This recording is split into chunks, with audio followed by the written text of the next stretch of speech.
Olá, meus amados, e olá, minhas amadas.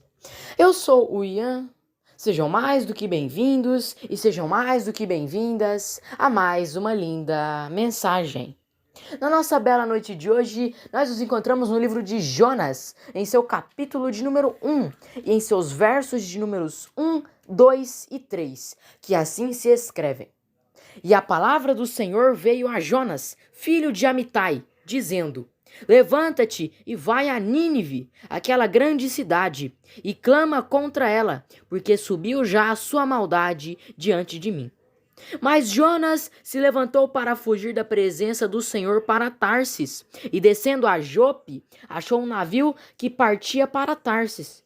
E pagando a sua passagem, entrou nele para ir com eles para Tarsis, para longe da presença do Senhor. Amém? Glórias a Deus! Neste momento eu irei trazer um contexto a vocês destes 3 versos, e logo após irei passar a nossa mensagem. O primeiro verso fala que a palavra de Deus foi a Jonas, filho de Amitai. Ou seja, Deus designou a Jonas uma missão.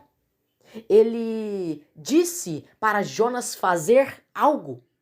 E no verso de número 2, nós descobrimos o que é esse algo. Ir à cidade de Nínive e informar a eles que a maldade deles havia chego diante de Deus. Pronto.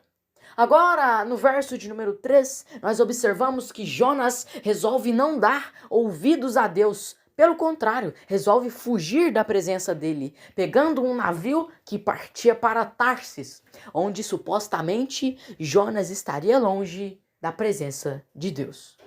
Esse é o contexto apenas destes 3 versos. Após eles, mais à frente no livro de Jonas, nós veremos que o navio onde Jonas estava iria passar por uma agitação do mar. O mar se agitou bastante, o mar balançava bastante. Mais à frente ainda veremos que o problema, o causador de tal agitação do mar era Jonas, pois estava ali sem a permissão de Deus, contra a vontade de Deus. Estava ali contrariando um dizer claro de Deus que foi enviado para ele. Por isso, o mar se agita, porque Jonas estava presente no navio. E então, os marinheiros, descobrindo que Jonas era o problema, até tentaram remar para a terra firme, para a terra seca, para deixar Jonas lá e seguir viagem sem tormento. Só que não era possível, pois o mar muito balançava, o mar estava muito agitado. Então, eles não viram outra opção a não ser lançar Jonas ao mar. E então é isso que acontece, Jonas é lançado ao mar. Porém, Deus havia preparado um peixe para engolir Jonas. Então Jonas passa, segundo na minha Bíblia, 3 dias e 3 noites no ventre deste peixe, até que ele se arrepende de ter contrariado a palavra de Deus e faz orações.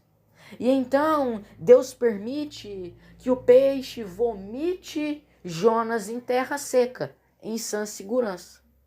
E aí, após isso, nós veremos mais à frente ainda que Deus designará Jonas a ir para Nínive novamente. E dessa vez ele vai e os comunica sobre o recado de Deus. Bom, essa é uma parte breve da história de Jonas. Eu não quero entrar no mérito da história toda, mas sim dessa primeira parte, desse primeiro conflito. O fato de Jonas ser designado para fazer algo de forma clara por Deus, ignorar isso, contrariar isso e ir longe, passar longe, fugir disso. Esse é o conflito no qual eu quero entrar em mérito neste momento. Esses 3 versos mostram um claro sinal de desobediência por parte de Jonas.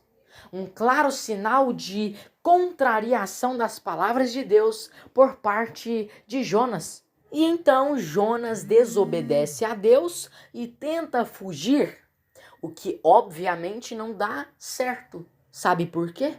Porque Deus designou a Jonas. Ele não designou a outra pessoa, ele designou a Jonas que desse o recado, que fizesse a missão, a qual ele havia o designado. Ou seja, Jonas não poderia simplesmente contrariar isso, tentar fugir disso, porque Deus tinha o designado, o incumbido de fazer isso.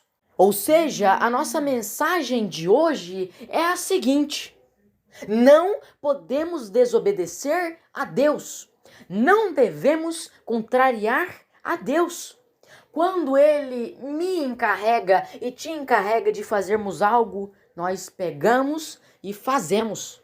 Porque quem nos encarregou de fazer isso é o Mestre. Quem nos encarregou de fazer isso é o dono de tudo. Quem nos encarregou de fazer isso é o Rei. E nós obedecemos o Rei. Nós obedecemos o Mestre. Nós temos que ter obediência para com Deus. Nós temos que nunca contrariar a sua palavra. Nós temos que nunca desobedecermos a Ele. E no caso de o desobedecermos, nós devemos ter arrependimento disso. Nós devemos pedir perdão para Ele, assim como Jonas fez. E assim nós seguiremos em frente, obedecendo o Pai, fazendo aquilo que Ele manda, fazendo aquilo que Ele encarrega, seguindo o seu caminho, andando em suas veredas e fazendo a sua obra. A nossa palavra de hoje é: não desobedeça a Deus, não contrarie a Deus, faça aquilo que Ele te pede, não deixe de fazer aquilo que Ele te encarregou de fazer. Amém? Graças a Deus. Vamos para a nossa linda oração dessa belíssima noite. Senhor amado Deus, soberano e eterno Pai, em nome do teu santo Filho amado, Senhor Jesus Cristo, neste momento eu oro, Senhor, e te peço, Senhor, que nós possamos ter obediência, que nós possamos ter respeito sempre a Ti, Senhor, que nós nunca Te contrariemos, que nós nunca Te desobedeçamos, que nós possamos seguir todas as coisas que o Senhor nos pede, que nós possamos Te seguir, que nós possamos fazer tudo aquilo para o qual o Senhor nos designou, para o qual o Senhor nos encarregou, Senhor, que nós possamos atender os nossos propósitos, atender os nossos chamados, que nós possamos atender aquele propósito que o Senhor designou para as nossas vidas, aquele chamado que o Senhor fez a nós, que nós possamos atender, Senhor, o teu chamado, a tua pedida, que nós possamos fazer aquilo que o Senhor nos manda, que nós possamos fazer aquilo que o Senhor nos encarrega, que nós possamos, Senhor, realizar o nosso propósito e que nós possamos, Senhor, te obedecer todos os dias cada vez mais, Senhor, que nós possamos ter respeito para contigo cada dia mais, que nós possamos seguir as tuas veredas, os teus caminhos, Senhor, que nós possamos estar sempre na tua presença, sempre em comunhão contigo e que nós possamos atender aquilo que o Senhor nos chamou para fazer. É assim que eu oro em nome do teu santo Filho amado, Senhor Jesus Cristo. Amém. Graças a Deus. Um beijo a todos, lutem pelos seus sonhos, acreditem nos seus pedidos e fiquem todos com Deus.